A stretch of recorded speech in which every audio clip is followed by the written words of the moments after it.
कहते हैं अक्लमंद को इशारा और अहमक को फटकारा। तुर्की को आखिरकार भारत की वजह से क्यों मुस्लिम देशों ने एक खास मंच से कर दिया बाहर, तो वहीं फिलीपींस पर और भी ज्यादा कब्जे के लिए बढ़ गया चीन। जिसके बाद फिलीपींस ने क्या किया, तो वहीं सबसे बड़ी खबर, रूसी विदेश मंत्री अचानक भारत क्यों आ रहे हैं। वैसे इनके बाद चीनी राष्ट्रपति जिनपिंग भी आने वाले हैं। जानेंगे इन खबरों को विस्तार से। तुर्की का मानना है कि उसकी अर्थव्यवस्था पर सबसे बड़ा प्रहार अगर किसी ने किया है तो वो भारत है और भारत का दोस्त फ्रांस है। इन दोनों देशों की वजह से उसकी अर्थव्यवस्था लगातार गिरती जा रही है। हालांकि तुर्की के खलीफा अर्दोगन ये नहीं समझ रहे हैं कि ये सब उनकी करनी का फल है। दरअसल खलीफा बनने की चक्कर में वो ऐसी चीजें कर रहे हैं जो कूटनीतिक लिहाज से बिल्कुल भी सही नहीं है। भारत और फ्रांस से दुश्मनी तुर्की को बेहद महंगी पड़ रही है और सिर्फ यही ही नहीं,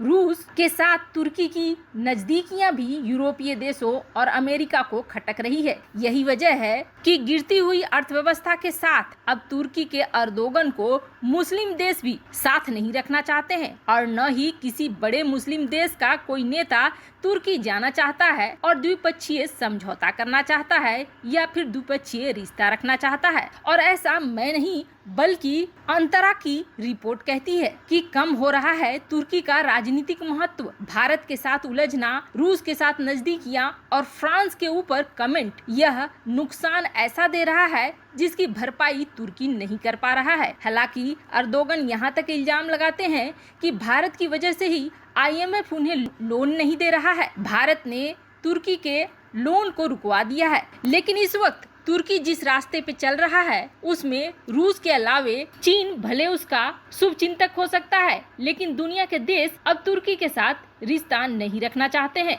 अब तो तुर्की की मुद्रा लीरा भी बिल्कुल रिकॉर्ड स्तर पर नीचे आ रही है, जिसके लिए वो दोषी सेंट्रल बैंक के चीफ को मान रहे हैं, जबकि कहीं न कहीं इल्जाम उनके परिवार के ऊपर ही लग रहा है। वैसे तुर्की और पाकिस्तान दोनों एक ही रास्ते पर चल रहे हैं। ऐसे में बाकी मुस्लिम देशों को जितनी जल्दी समझ आ जाए और खुली सोच के साथ अपने देश के विकास के बारे में सोचे तो सही होगा, वरना इन देशों का एग्जाम्पल बहुत है कि कैसे एक अच्छे खासे देश बर्बादी के कगार पर पहुंच सकते हैं। वहीं दूसरी तरफ फिलीपींस के राष्ट्रपति बर्थडे मनाते हुए दिखे, लेकिन यहाँ उनका संसार लूट रहा है। करीब 250 चीनी जहाजों ने फिलीपींस के व्हाइट सन रीफ पर कब्जा तो किया ही था, जिसके बाद फिलीपींस ने लड़ाकू विमान भेज दिए थे, पर इसका कोई खास असर नहीं हुआ और अब चीन कब्जे के मामले में और भी आगे बढ़ चुका है। आपको बता दें, फिलीपींस के राष्ट्रपति दुतराते वैसे जब 2016 में आए थे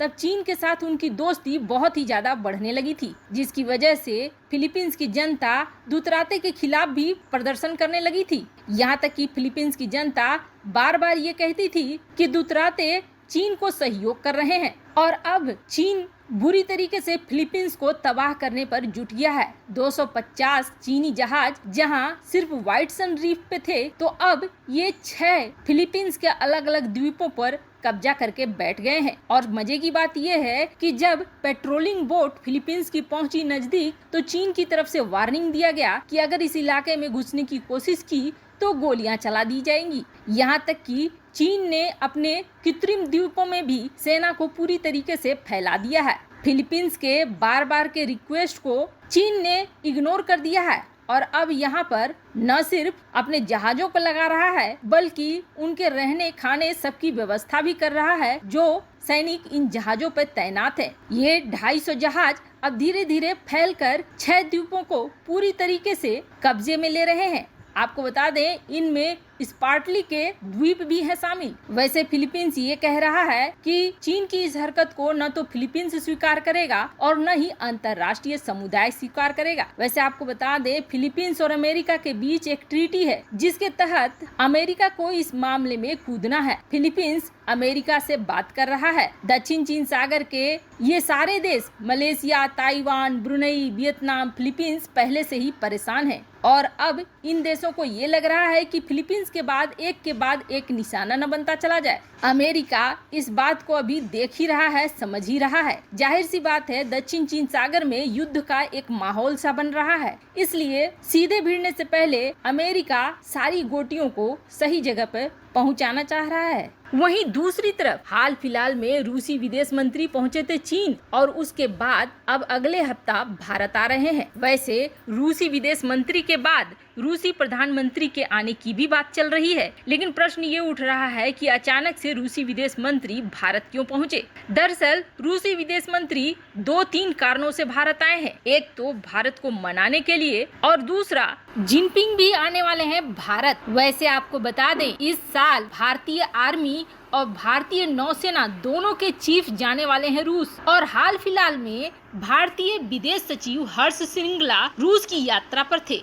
इस मीटिंग में जहां ये तय होगा कि व्लादिमीर पुतिन भारत आएंगे अपने वार्षिक सम्मेलन के लिए, जो कि पिछले साल नहीं हो पाया था। आपको बता दें पिछले साल जब पुतिन ने अपना दौरा कैंसिल किया था तब पूरी दुनिया में ये हाहाकार मच गया था कि भारत और रूस के रिश्ते बेहद खराब हो गए हैं, जिसकी सबसे बड़ी निशानी ये है कि पुतिन ने अपना वार्षिक सम्मेलन कैंसिल कर दिया, यहाँ तक कि वर्चुअल भी नहीं करा। पर रूस की तरफ से बाद में ये बयान आया कि पेंडेमिक की वजह से इसे कैंसिल जरूर किया गया, लेकिन आमने सामने मिलना बेहद जरूरी है, इसलिए इसका प्लान किया जा रहा है। हाल फिलहाल में ब्रिक्स का भी सम्मेलन होना है जिसमें जिनपिंग आने वाले हैं। इसकी वजह ये है कि ब्रिक्स की अध्यक्षता इस बार भारत करेगा। वैसे आपको बता दें हाल फिलहाल रूस ने कई सारे गुल खिलाए हैं, जैसे कि अफगानिस्तान की शांति वार्ता में भारत को नहीं बुलाया, जबकि इस शांति वार्ता में रूस, अमेरिका, चीन और पाकिस्तान थे। वैसे इस वक्त बड़ा उथल पुथल चल रहा है भारत और रूस के रिश्तों में,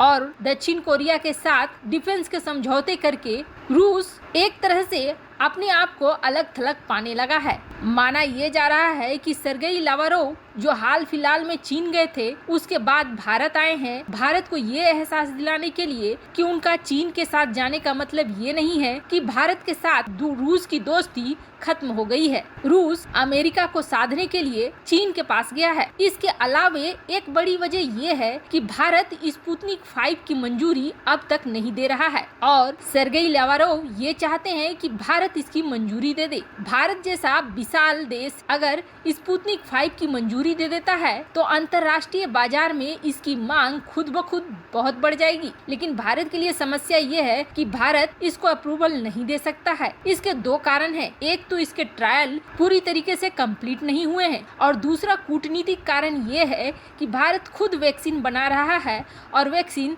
दुनिया भर को सप्लाई कर रहा है। ऐसे में किसी और की वैक्सीन को अगर वो प्रमोट करता है तो ये भारत के लिए खुद का नुकसान होगा। वैसे आपको क्या लगता है, क्या भारत को स्पुतनिक 5 को मंजूरी दे देनी चाहिए? कमेंट कर अपनी राय जरूर बताएं। जल्द मिलते हैं अगले वीडियो में नई खबर के साथ।